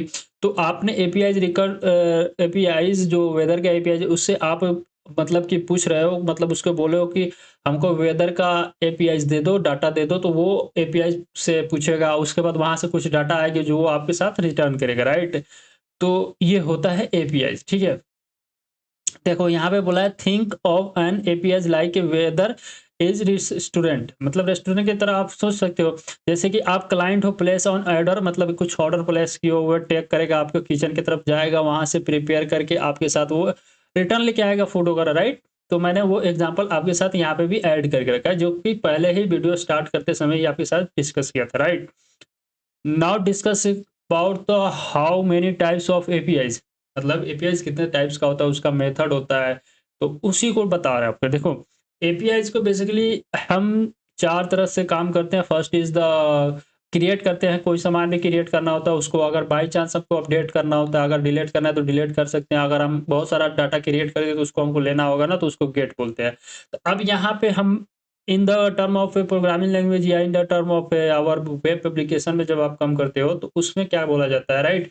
तो सबसे पहला बोला जाता है first is the gate data, that means fetch the data, मतलब आप बैकएंड की तरफ से कुछ डाटा को फेच कर रहे हो, right? Second is the post, this is the create करते हैं या सेंड करते हैं डाटा को, राइट? अब पुट मेथड जिसको बोला जाता है, that is the update. If you are create anything in our server system, then after some times if you are need कि ये डाटा को हमको अपडेट करना है, तो उसके लिए आप पुट मेथड का यूज कर सकते हो, right? And then this is the delete. Let's say if you are create any to-do list application, right? Then create some task and after some time if you are complete this task, then you need कि इसको अब हमको यहाँ से clear करना है, तो उसके लिए आप डिलीट मेथड का यूज कर सकते हो, राइट? तो यहाँ पे हमने एपीआईज का टाइप्स के बारे में समझ लिया। दिस इज द जो टाइप्स हमने समझा, this is the method, because this method is called CRUD operation in the backend या सर्वर सिस्टम। जैसे CRUD में क्या होता है, क्रिएट करते हैं, रीड करते हैं, अपडेट करते हैं, डिलीट करते हैं, right? I think this is the right full form of CRUD operation. Check कर लेते हैं भाई, उसमें हो सकता है मिस्टेक। मैंने जो बताया आपके साथ CRUD operation, right? This is the create, read, update and delete.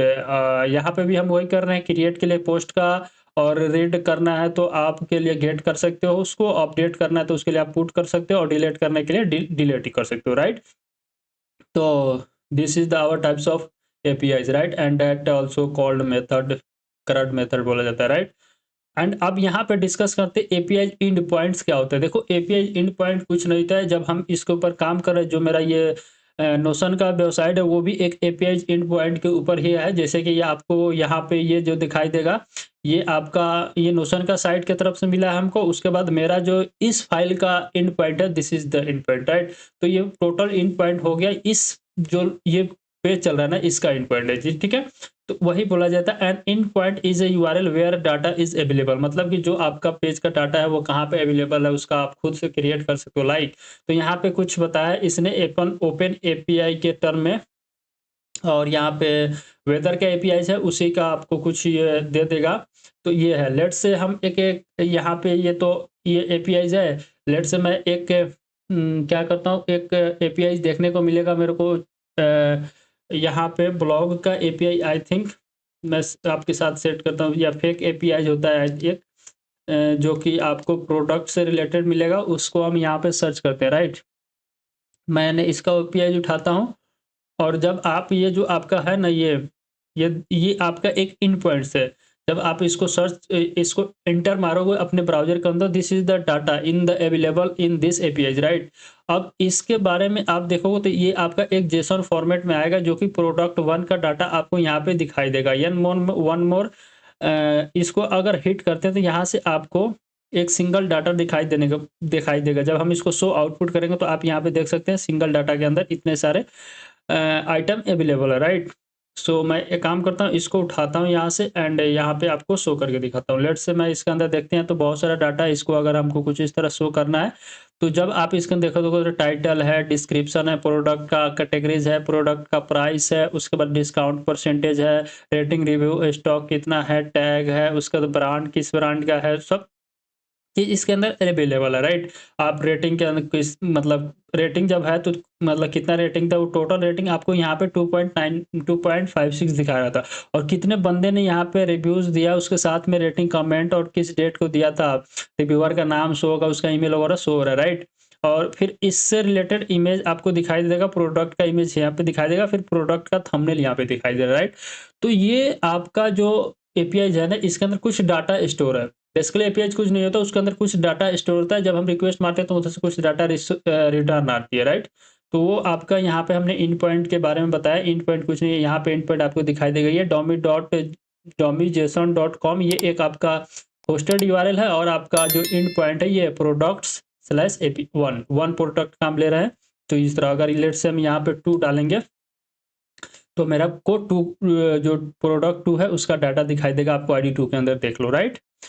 तो यहाँ पे हमने एपीआईज़ का एंड पॉइंट के बारे में समझ लिया, ठीक है। अब यहाँ पे अगर हम समझते हैं कि आपका जेसन क्या होता है। देखो, अब हम ही अभी आपसे बात किया था कि ये जेसन डाटा है, जैसे कि ये पूरा डाटा जो आ रही है, this is the JSON format, right. JSON कुछ नहीं था, उसके अंदर आप एक ऑब्जेक्ट के फॉर्म में डाटा स्टोर करते हो, एक साइड में आपको एक की होती है, उसका वैल्यू होता है। देन आप उसके अंदर एरे के अंदर भी डाटा क्रिएट कर सकते हो, फिर उसके अंदर आप चाहो तो नेस्टेड ऑब्जेक्ट भी क्रिएट कर सकते हो, राइट। और उसके अंदर कुछ वैल्यू का स्टोर कर सकते हो, जिसके अंदर आप की वैल्यू के पेयर में आप डाटा स्टोर करते हैं in the object, and array कहते हैं क्या करते हैं, एक सीक्वेंस में डाटा को स्टोर करते हैं, राइट।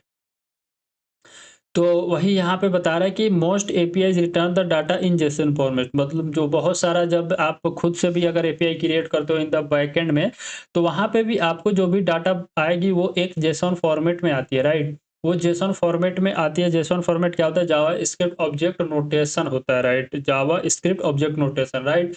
जेसन कुछ नहीं था, जेसन एक जावा स्क्रिप्ट ऑब्जेक्ट नोटेशन होता है। कुछ इस तरह हम उसको क्रिएट करते हैं, राइट। ये कुछ नहीं होता, एक ऑब्जेक्ट होता है जिसके अंदर की वैल्यू के पेयर में डाटा स्टोर होता है। This is the key and this is the our object, right. Sorry, ये our value, this is the object का की हो गया first key, and this is the value of first key, ठीक है। उसी तरह यहाँ पे सेकंड दिखाई देगा, उसी तरह आप थर्ड को स्टोर कर सकते हैं। लेट्स से मैं इसको एक एग्जांपल के थ्रू समझते हैं। जब इसका अगर आप टाइप प्रिंट कराओगे तो वहाँ पे आई थिंक ऑब्जेक्ट दिखने को मिलेगा। अभी फोल्डर क्रिएट किया, इस फोल्डर का नाम रखा हूँ 15.apis, right. This is the lecture number 15 and also called API with working, ठीक है। तो उसको हमने यहाँ पे नाम रखा, इसके अंदर एक फाइल क्रिएट करते हैं, दैट नेम इज कॉल्ड ऐप.js, राइट। हमने यहाँ पे एक जावास्क्रिप्ट का फाइल क्रिएट कर लिया जिसका नाम हमने यहाँ पे ऐप.js रखना है, ठीक है।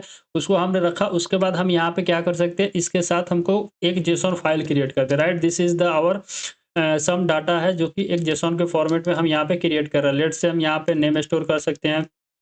हमने यहाँ पे नेम दिया, उसका नेम हम यहाँ पे खालिद स्टोर कर सकते हैं, एंड यहाँ पे एज स्टोर कर सकते हैं। तो लेट्स से एज को हम 12 स्टोर करते हैं। उसी तरह आप क्या कर सकते हो, इसका एमओबी नंबर, यानी कि that is the MOB mobile number. तो इसको भी आप यहाँ पे, आपको जब भी एक एक ऑब्जेक्ट क्रिएट करने का सोचना तो वहाँ पे ध्यान रखना कि जो आपका की है वो भी एक डबल कोसेंट जो तो है ना, डबल क्वांटेट, क्या क्या बोलते हैं इसको, डबल कॉमा के अंदर, राइट। तो डबल कॉमा के अंदर आप इसको ऐड कर सकते हो, इसका वैल्यू भी डबल कॉमा के अंदर ऐड कर सकते हो। लेट्स से हम इसको टाइप प्रिंट कराते हैं तो देखते हैं कि ये जेसन के अंदर आता है या ऑब्जेक्ट के अंदर आता है, राइट।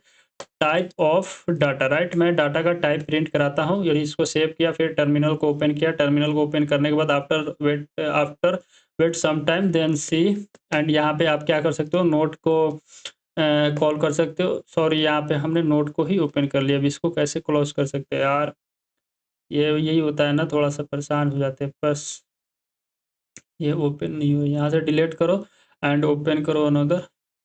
ऑलराइट, यहाँ पे अपना जो टर्मिनल ओपन हो गया। या इसको रन कराने के लिए नोट ऐप डॉट, सॉरी यहाँ पे मिस्टेक हो गया, note and app dot JS को इंटर मारोगे तो आपको एज ए ऑब्जेक्ट देखने को मिलेगा, राइट। यहाँ पे अब टाइप देख सकते हो, इस जेसन फाइल का ऑब्जेक्ट दिखा।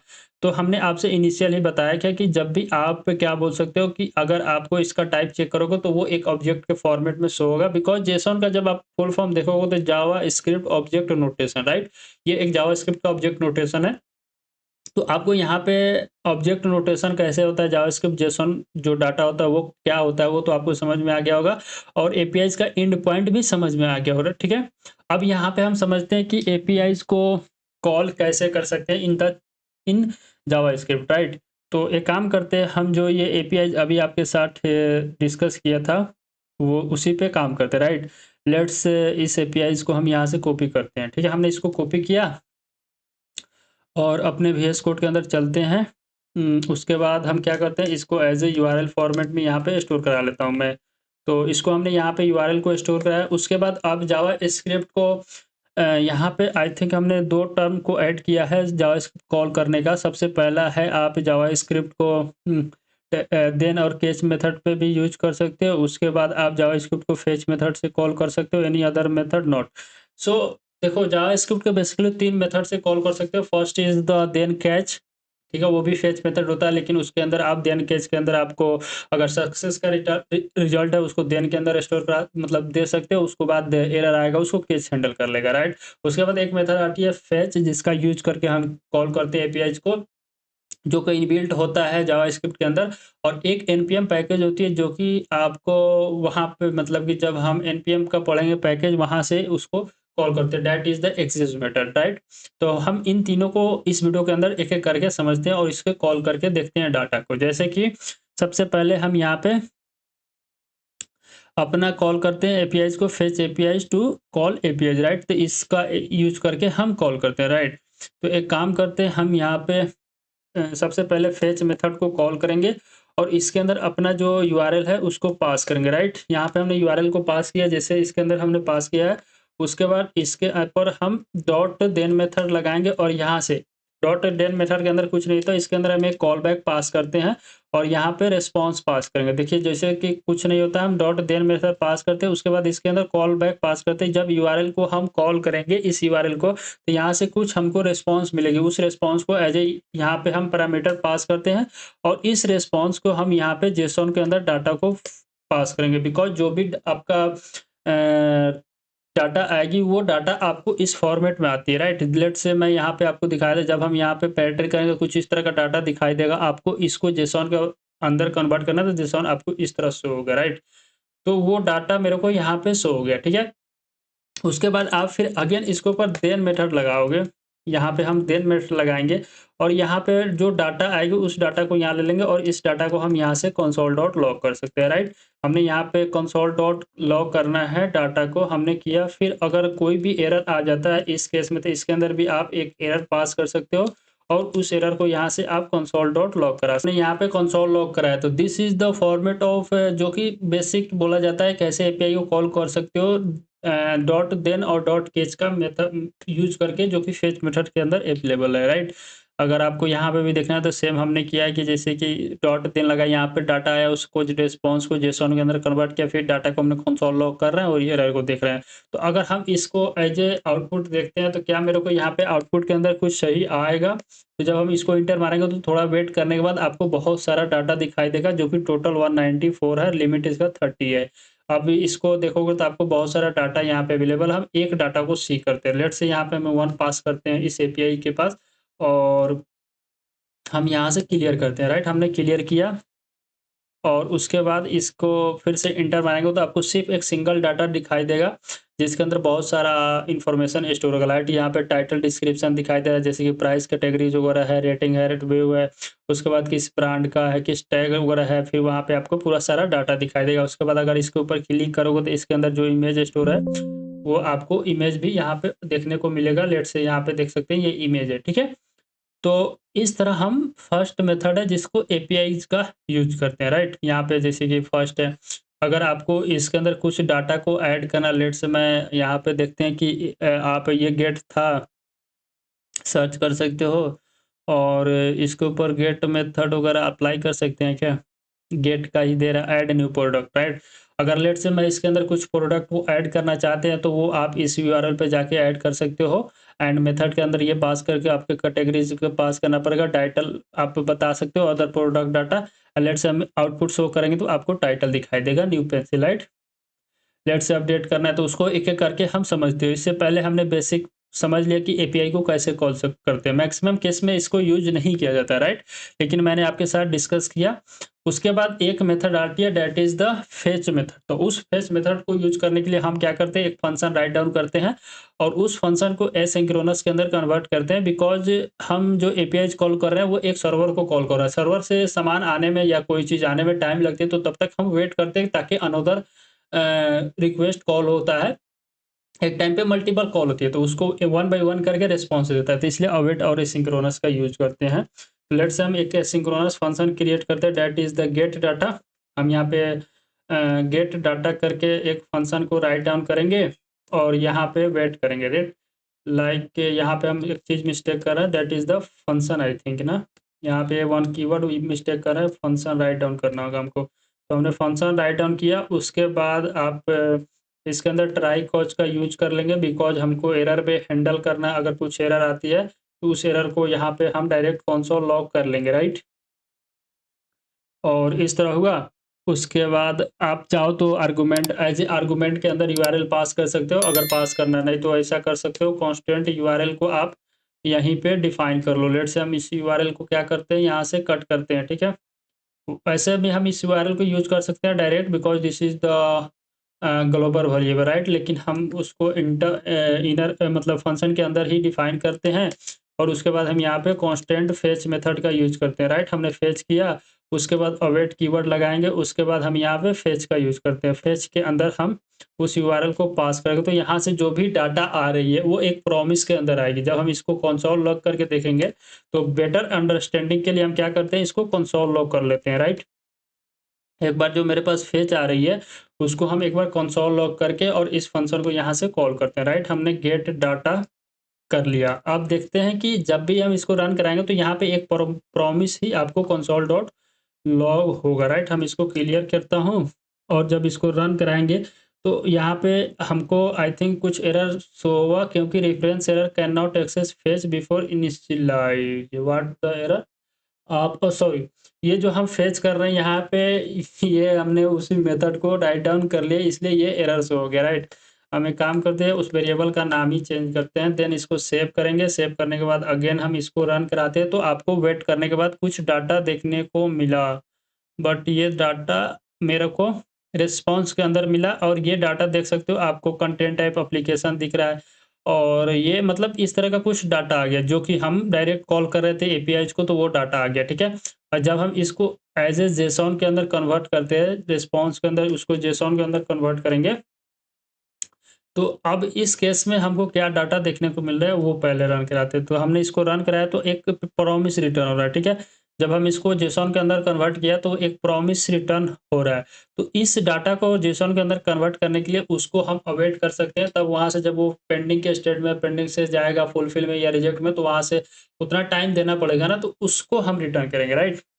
तो एक काम करता हूँ मैं, इसको ये कर लिए इफ़, फिर चेक कर लेते हैं कि जो मेरे पास फेच डाटा आया है क्या वो नॉट इक्वल टू होना चाहिए। जैसे कि हमने यहाँ पे फेच डाटा डॉट ओके ये कर रहा हूँ। उसके बाद देखो हमने ये कंसोल लॉग किया तो हमको एक चीज़ पता है, यहाँ पे स्टेटस टेक्स्ट देखने को मिला, दिस इज द ओके। अगर ओके के में नहीं है तो कुछ ना कुछ एरर होगा, राइट। तो हम क्या कर सकते हैं, यहाँ थ्रो कर सकते हैं न्यू एरर, ठीक है। यहाँ पे न्यू थ्रो या throw, I think new error है, तो थ्रो न्यू एरर, राइट। उसके अंदर आप अपना एरर को पास कर सकते हो, एरर कॉलिंग एपीआई, राइट। हम कुछ इस तरह का अपना पास कर दिए, if not give any error, मतलब कि आपका एपीआई सक्सेसफुल कॉल हो गया। तो उसके बाद आप क्या कर सकते हो, उस डाटा को आप जेसॉन के अंदर कन्वर्ट कर सकते हो। तो यहाँ पे डाटा वेरिएबल लिखते हैं, अवेट कीवर्ड का यूज करते हैं। उसके बाद हम रिस्पॉन्स जो आपका पास वो आ रहा था फेच डाटा, उसको हम एज ए जेसॉन के अंदर कन्वर्ट कर लेंगे। अब यहाँ से क्या होगा कि मेरा डाटा सक्सेसफुल जेसॉन के अंदर कन्वर्ट हो जाएगा, बिकॉज हम यहाँ पे अवेट कीवर्ड का यूज कर लिया है। वहाँ पे थोड़ा देर वेट करेंगे तो प्रॉमिस क्या करेगा, वहाँ से जो भी रिस्पॉन्स रिटर्न करेगी as a fulfil, as a reject, तो उसको हम स्टोर कर लेंगे डाटा के अंदर। अगर आप इसको कंसोल लॉग कराना चाहते हैं यहाँ पे डाटा में, तो आपको एक डाटा दिखाई दे देगा, बिकॉज हमने यहाँ पे 1 का यूज किया, राइट। तो अब एक काम करते हैं, हम यहाँ पे इसको क्लियर करते हैं, देन उसको कॉल करेंगे। तो जब कॉल करेंगे तो थोड़ा देर वेट करने के बाद फर्स्ट डाटा दिखाई देगा आईडी नंबर 1 के पास, ठीक है।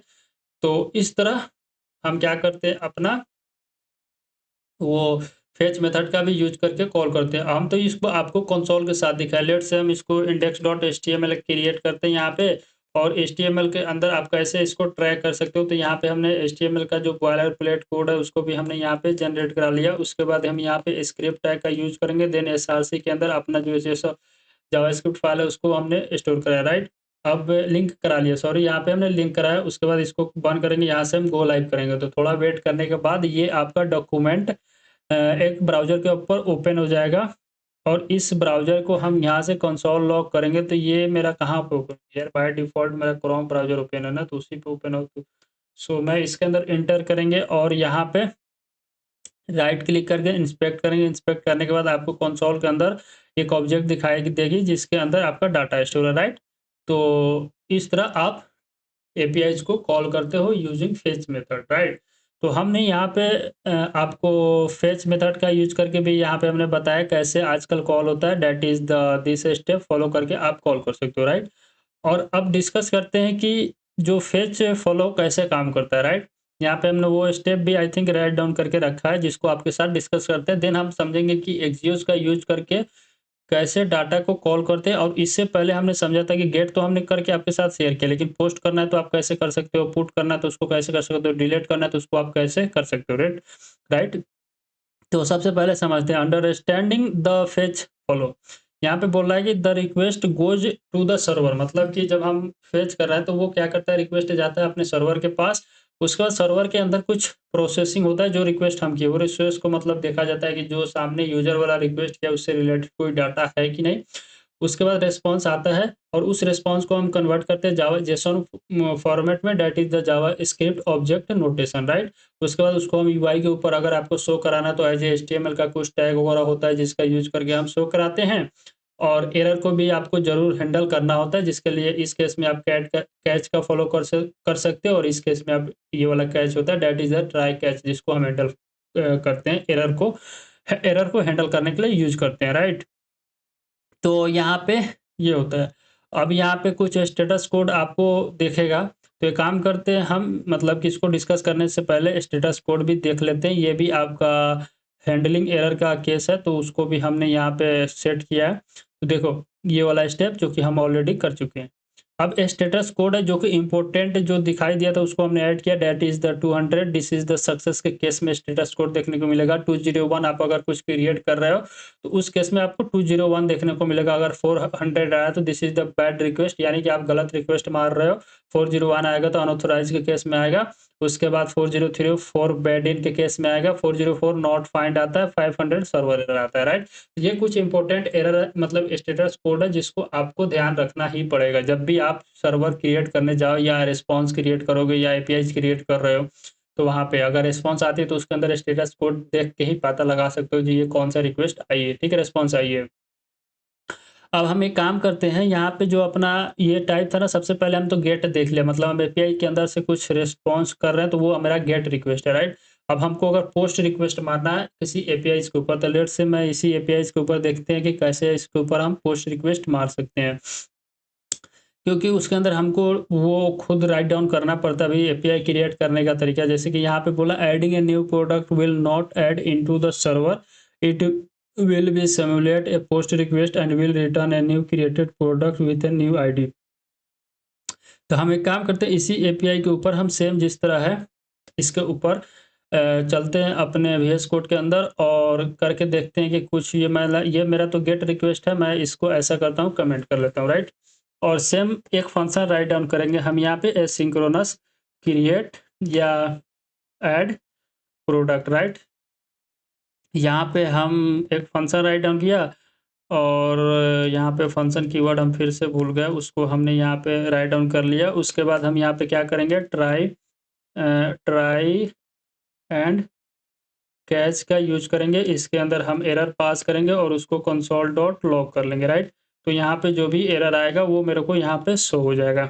उसके बाद जो मेरा यूआरएल है को हम यहाँ पे पास कर देते हैं, जिसको हमने यहाँ पे कॉपी किया था उसको हमने पास कर दिया। उसके बाद हम यहाँ पे करेंगे रिस्पॉन्स कीवर्ड का यूज कर लेते हैं, जो रिस्पॉन्स आएगी उसको इसके अंदर स्टोर करा लेंगे और वेट करके फेज को कॉल करेंगे। और फेज को कॉल करने के बाद यहाँ पे सबसे पहले अपना यूआरएल पास करेंगे। यूआरएल के बाद इसके अंदर कैसे-कैसे पास करना है, जैसे कि इसको आप फॉलो कर सकते हो। सबसे पहले मेथड पास करना है, हेडर पास करना, देन बॉडी पास करना, 3 चीज़ होती है। तो हम क्या करते हैं, यहाँ पे हम सबसे पहले मेथड पास करते हैं, this is the post method, because हम कुछ क्रिएट करने का कोशिश कर रहे हैं। उसके बाद यहाँ पे आप हेडर पास कर सकते हो। हेडर के अंदर क्या होता है कि आपको टाइप बताना पड़ता है कि किस टाइप का कंटेंट दे रहे हो। जैसे कि कोई भी कंटेंट आप पास करते हो वो एक एज़ ए क्या बोलते हैं, जेसॉन में पास करना पड़ेगा, तो उसी को हम बता रहे हैं यहाँ पे। तो हेडर के अंदर आप कंटेंट टाइप शेयर कर सकते हो, लाइक ऐसे सिंटैक्स का कुछ इश्यू है, जैसे कि ये ना, तो यहाँ पे हम कंटेंट काम करते हैं, इसी को कॉपी कर लेता हूँ, बिकॉज़ अगर कुछ भी एरर आता है तो उसको आप कर नहीं पाओगे। लेट्स से मैं इसी के अंदर कंटेंट टाइप के अंदर जेसॉन है उसको मैंने पास किया। उसके बाद आप डाटा शेयर करोगे, बॉडी के अंदर कौन-सा डाटा आप देते हो तो उसको आप बताना पड़ेगा आपको। जैसे कि लेट्स से मैं डाटा दे रहा हूँ तो उसको as a JSON dot stringify कर सकते हो, और इसके अंदर जो भी डाटा है उस डाटा को आप स्टोर कर सकते हो। लाइक हमें टाइटल है तो जैसे कि ये, क्योंकि एपीआई इसी का फॉलो कर रहे हैं तो इसी का जो जिस तरह फॉर्मेट है वो हम ऐड कर सकते हैं, राइट। अगर अपना से खुद से क्रिएट करते हैं तो वो मेरे को समझ में आता है हाँ इसके अंदर कौन सा डाटा पास करना है। लेट्स से हमने यहाँ पे टाइटल एंड टाइटल ही पास करा ओनली। उसके बाद एक काम करते हैं, इसको इस पे पेस्ट कर लेते हैं, राइट। तो यहाँ पे कंप्लीटली हमने एक मेथड पास किया पोस्ट, उसके अंदर हेडर के अंदर कौन सा डाटा देना है, कंटेंट टाइप जेसॉन के फॉर्मेट में होना चाहिए, तो इस डाटा को हमने जेसॉन स्ट्रिंगिफाई करेंगे तो वो जेसॉन के अंदर कन्वर्ट हो जाएगा, राइट।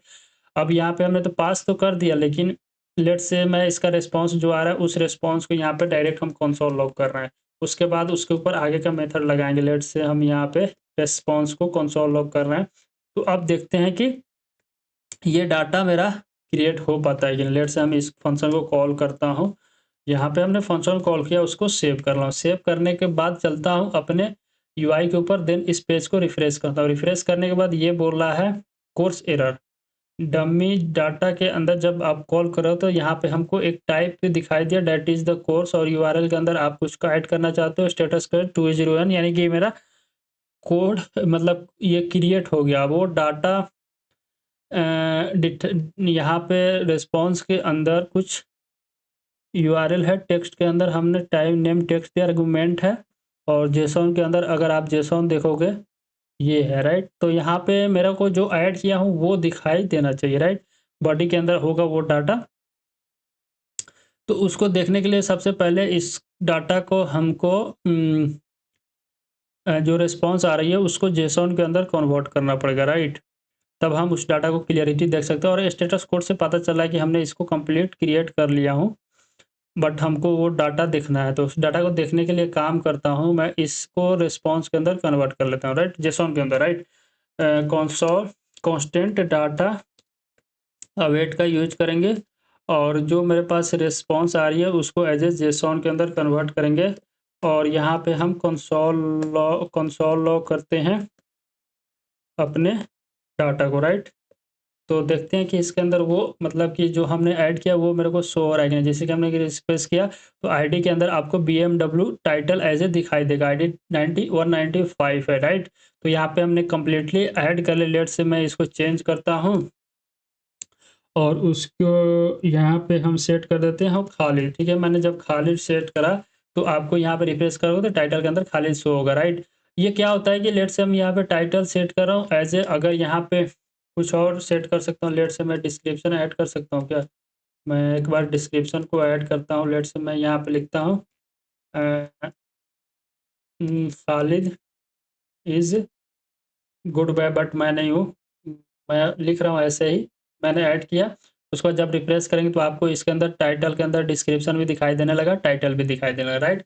तो इस तरह हम ऐड के लिए पोस्ट मेथड का यूज करते हैं। अगर लेट से मैं इसको अपडेट करना चाहूँ कुछ इसी आईडी को, तो अपडेट का यहाँ पे कैसे फॉलो करना है। अपडेट के लिए आपको उसका आईडी पास करना पड़ेगा। लेट से मैं ये क्या बोला, update product will not be update in the server but simulate putter patch method will return the updated product with the modified data, right।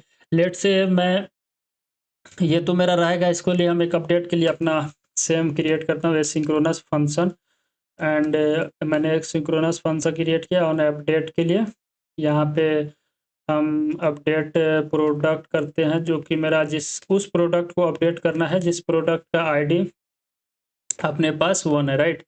तो यहाँ पे हम केस करते हैं, उसको एरर को हैंडल करने के लिए ये कर लिया, और यहाँ पे हम कंसोल डॉट लॉग कर लेंगे एरर को, राइट। एंड इसको हमने एरर को हैंडल किया। उसके बाद यहाँ पे हम क्या करेंगे, अपना यूआरएल को पेस्ट कर लेते हैं, उस यूआरएल को यहाँ पे हम ले लेते हैं, राइट। तो जो यूआरएल है ना, इसी यूआरएल का हम इसके अंदर से कॉपी करता हूँ। यूआरएल को कॉपी किया, उसके बाद इसके अंदर जो स्टेप हमने फॉलो किया था ना, जैसे कि यहाँ से इस पूरे को कॉपी करता हूँ, इस पूरे को कॉपी करने के बाद सेम पेस्ट करता हूँ। यहाँ पे हमने सेम पेस्ट किया, बट जो मेथड हम पास करें इसको चेंज कर देंगे पुट के अंदर, राइट।